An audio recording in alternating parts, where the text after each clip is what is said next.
మీకు బేకింగ్ అంటే ఇంట్రెస్ట్ ఉందా? అయితే కరెక్ట్ గైడెన్స్ కోసం చాకోస్ ఎక్స్‌ప్రెస్ అకాడమీని విజిట్ చేయండి. కాబట్టి కాల్చి కాల్చి అంత సింపుల్గా రావద్దు సార్ వాళ్ళని ఇట్లా చంపారు అట్లే చంపేది ఉండే సార్ మీరు దొరకబట్టి చంపేది ఉండే సార్ ఇంకా ఛాన్స్ ఇచ్చారు లేకుండే సార్ ఇంటి ప్రశాంతంగా చచ్చిపోయింది సార్ ఇంకా ప్రశాంతంగా చచ్చిపోయేది లేకుండే సార్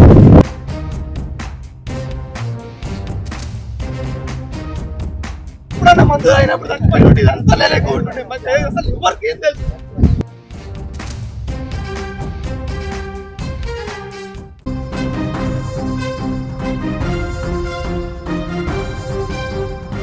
చేసిన పాపం ఊరికే పోతుందా?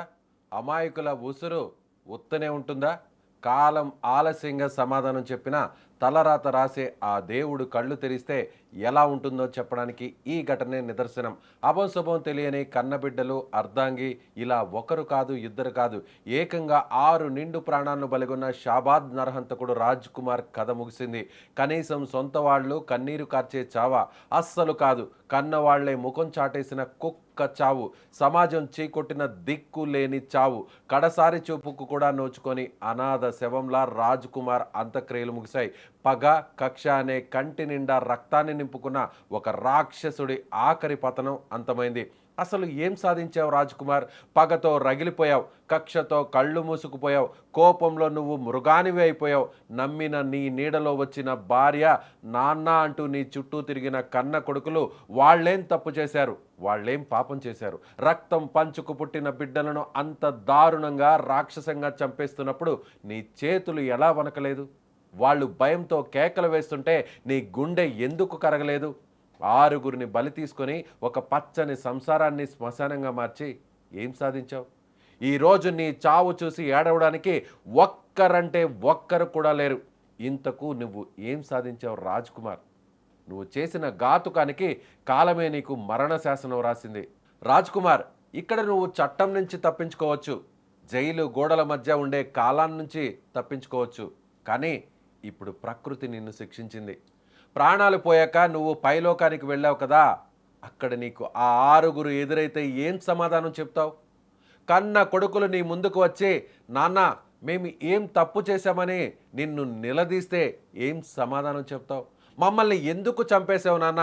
అందరి నాన్నలా మమ్మల్ని ఎందుకు ప్రేమించలేదు?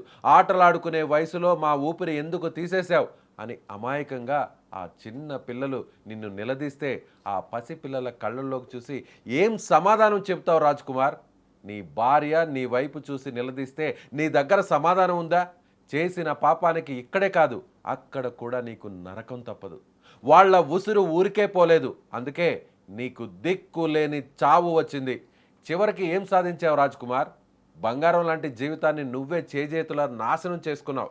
పగ, కక్ష, కోపం అనేవి మనిషిని ఎంతటి అధోగతికి తొక్కుతాయో చెప్పడానికి నీకన్నా పెద్ద ఉదాహరణ ఇంకేముంటుంది? 6గురిని చంపాక నువ్వు గెలిచాననుకున్నావా? లేదు, నువ్వు ఓడిపోయావు. నీ క్రూరత్వం ఓడిపోయింది. చివరికి చావులో కూడా నీకు కనీస గౌరవం కూడా దక్కలేదు. కన్న వాళ్లే అంత్యక్రియలు చేయడానికి నిరాకరించారంటే, సమాజం నీ పేరు వింటేనే ఉమ్మి వేసిందంటే, నువ్వు బతికిన బతుక్కి, చేసిన పాపానికి మిగిలిన ముద్ర ఏంటో తెలుసా? ఒక కుక్క చావు, ఒక అనాథ శవం. ఇంతకంటే నువ్వు సాధించింది ఏమీ లేదు.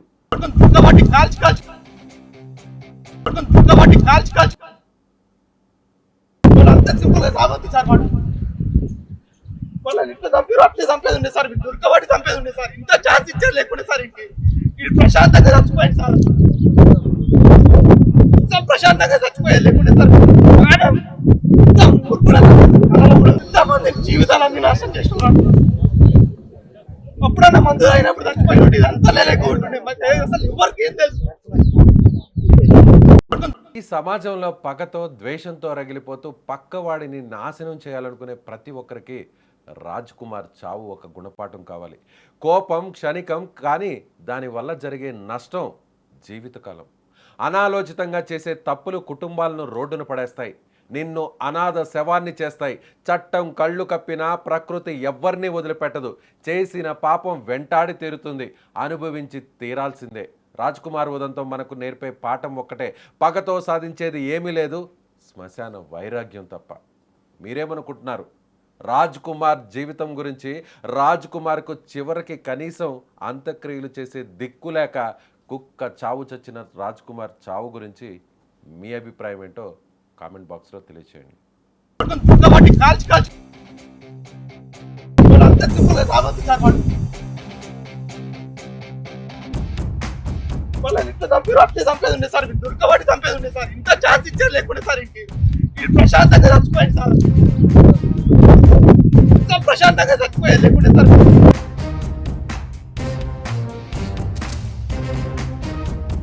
ఇప్పుడన్నా మందు అయినప్పుడు చచ్చిపోయి ఉంటే ఇదంతా లేకుండా ఉంటుండే. అసలు ఎవరికి ఏం తెలుసు?